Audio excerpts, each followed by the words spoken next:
Gangster जैसा profile, कम उम्र में किए मर्डर और अब कर दिया रोड रेज कांड। दिल्ली का माया भाई बनना चाहता था समीर। उसके सिर पर डॉन बनने का भूत सवार था। सोशल मीडिया पर हथियारों के साथ उसकी कई तस्वीरें और वीडियो देखी जा सकती हैं। कुछ तस्वीरें ऐसी हैं जिनमें वो कभी एक हाथ से और कभी दोनों हाथों से पिस्टल चलाता हुआ दिख रहा है, तो कहीं सलाखों के पीछे नजर आता है। यूपी के माफिया डॉन और पूर्व सांसद अतीक अहमद और उसके भाई को 3 नई उम्र के लड़कों ने सरेआम पुलिस की सुरक्षा के बीच गोलियों से भून डाला था। इस डबल मर्डर को अंजाम देने के लिए तीनों कातिलों ने फुल प्रूफ प्लानिंग की थी। मौकाए वारदात पर ही तीनों कातिल पकड़े गए थे। पुलिस की नाक के नीचे इस हत्याकांड को अंजाम देने वाले तीनों लड़कों से पूछताछ का लंबा दौर चला और जांच पड़ताल हुई। पुलिस उन तीनों के घर तक भी पहुंची और साजिश को बेनकाब करने की कोशिश की। जब मामले की चार्जशीट दाखिल की गई तो पता चला कि अतीक अशरफ की हत्या के पीछे ना तो कोई साजिश थी और ना ही कोई डील, बल्कि तीनों लड़कों ने ये डबल मर्डर जुर्म की दुनिया में नाम और पहचान कमाने के लिए किए थे। ऐसी ही कुछ कहानी निकलकर आ रही है दिल्ली से, जहां डबल मर्डर की एक वारदात ने पुलिस को हैरत में डाल दिया है। इससे पहले कि आपको माया गैंग और उसके सरगना के बारे में विस्तार से बताऊं, पहले ये जान लेते हैं कि आखिरकार माया गैंग का नाम अचानक चर्चाओं में क्यों आया। राम राम, नमस्कार, जय हिंद दोस्तों, मैं हूं पंकज कुमार। क्राइम वाली बात चैनल में आपका स्वागत है। हमारी वीडियो को लाइक, चैनल को सब्सक्राइब और बेल आइकन को दबाना ना भूलें। तो इस कहानी का आगाज होता है दिल्ली के भजनपुरा इलाके से, जहां सुभाष विहार में 36 साल का हरप्रीत सिंह अपने मामा गोविंद सिंह के साथ मंगलवार को बाइक से कहीं जा रहा था। तभी भजनपुरा की एक छोटी सी गली में 5 लोगों के साथ रास्ते को लेकर उनका विवाद हो गया। इसी दौरान उन 5 लोगों में से एक युवक ने मामा भांजे के सिर में गोली मार दी। इस हमले में हरप्रीत की मौकाए वारदात पर मौत हो गई, जबकि उसके मामा गोविंद गंभीर रूप से घायल हो गए। वारदात को अंजाम देने के बाद सभी हमलावर युवक मौके से फरार हो गए। वहां मौजूद लोगों ने इस वारदात की सूचना फौरन पुलिस को दी। पुलिस कुछ देर बाद ही मौकाए वारदात पर जा पहुंची। एम्बुलेंस की मदद से गोविंद को जग प्रवेश चंद्र अस्पताल ले जाया गया। हालत गंभीर होने के कारण डॉक्टरों ने उसे दिलशाद गार्डन में मौजूद गुरु तेग बहादुर अस्पताल में रेफर कर दिया। फिलहाल वहीं गोविंद का इलाज चल रहा है। चश्मदीदों के मुताबिक वो 5 हमलावर थे जिन्होंने इस वारदात को अंजाम दिया था। भजनपुरा थाना पुलिस ने मामला दर्ज करके जांच शुरू कर दी है। इलाके में लगे सीसीटीवी फुटेज के आधार पर आरोपियों के बारे में जानकारी जुटाई गई और इसी के बाद 2 आरोपियों को गिरफ्तार कर लिया गया। एक आरोपी समीर उर्फ माया भाई को सीमापुरी इलाके से गिरफ्तार किया, जबकि दूसरे आरोपी मालू को सिग्नेचर ब्रिज के पास से रात के 2 बजे उस वक्त गिरफ्तार किया गया जब वो भागने की फिराक में था। कौन है समीर उर्फ माया भाई, जिसे इस हत्याकांड का मास्टरमाइंड बताया जा रहा है?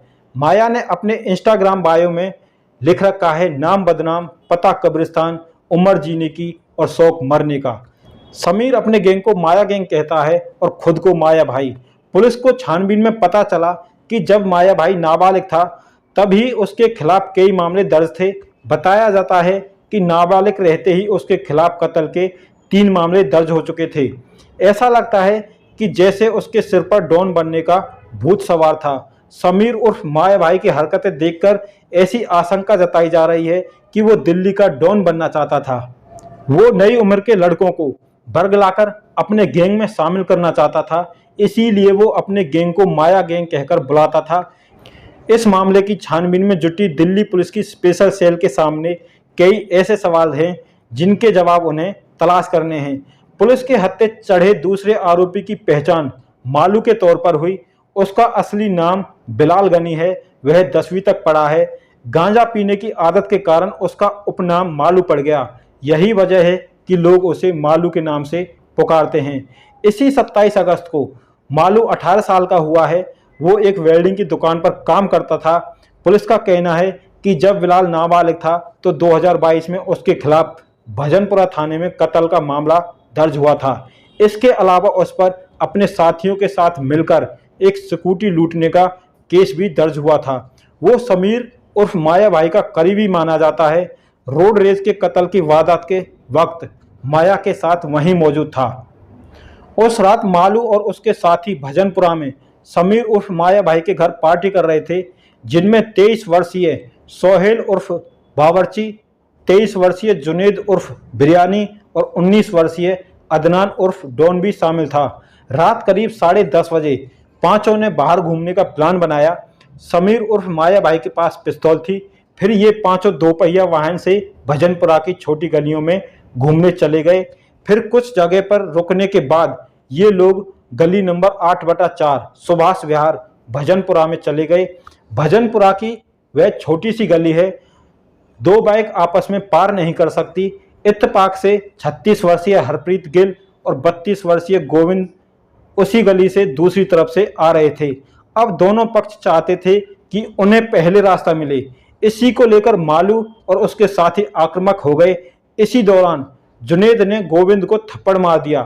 विवाद के चलते जब गोविंद और हरप्रीत उन पांचों लड़कों से बात करने के लिए नीचे उतरने की कोशिश कर रहे थे, तभी समीर उर्फ माया भाई ने करीब से हरप्रीत और गोविंद के सिर में गोली मार दी।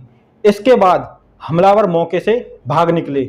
गोली लगते ही हरप्रीत और गोविंद दोनों नीचे गिर गए। इस दौरान हरप्रीत सिंह ने मौके पर ही दम तोड़ दिया, जबकि गोविंद को गंभीर अवस्था में नजदीकी जग प्रवेश चंद्र अस्पताल पहुंचाया गया, जहां उसकी गंभीर हालत को देखते हुए उसे इलाज के लिए गुरु तेग बहादुर अस्पताल में रेफर कर दिया गया। मृतक हरप्रीत सिंह अमेज़न कंपनी में मैनेजर के पद पर काम करता था। उसकी मौत के बाद उसके घर में मातम पसरा हुआ है। मृतक हरप्रीत सिंह के पिता कर्नैल सिंह ने बताया कि हरप्रीत उन्हें बोलकर गया था कि वो 10 मिनट में लौट कर आ रहा है। इसके बाद वो अपने मामा गोविंद के पास सुभाष मोहल्ला पहुंच गया। दोनों सिल्वर कलर की स्प्लेंडर बाइक पर सवार होकर कहीं जाने लगे। रास्ते में उन्हें स्कूटी सवार 5 लड़कों ने रोका और ताबड़तोड़ फायरिंग कर दी। उन्होंने टारगेट करके हरप्रीत के सिर पर गोली मारी। गोलियां गोविंद को भी लग गई। हरप्रीत की तो मौके पर ही मौत हो गई, जबकि गोविंद घायल होकर वहीं गिर गया। इस हत्याकांड की गंभीरता को देखते हुए दिल्ली पुलिस की स्पेशल सेल को जांच सौंपी गई है। क्या माया गैंग कुछ नई उम्र के नौजवानों के दिमाग का फितूर है, या कोई बड़ा अपराधी या गैंगस्टर इस पूरी साजिश की डोर अपने हाथ में लिए बैठा है? ये सब तो इस मामले की गहन जांच के बाद ही पता चलेगा। इस घटना पर आप अपनी राय कमेंट करके जरूर दें।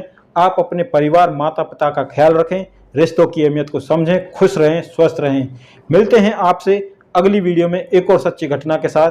तब तक के लिए राम राम, नमस्कार, जय हिंद, जय भारत।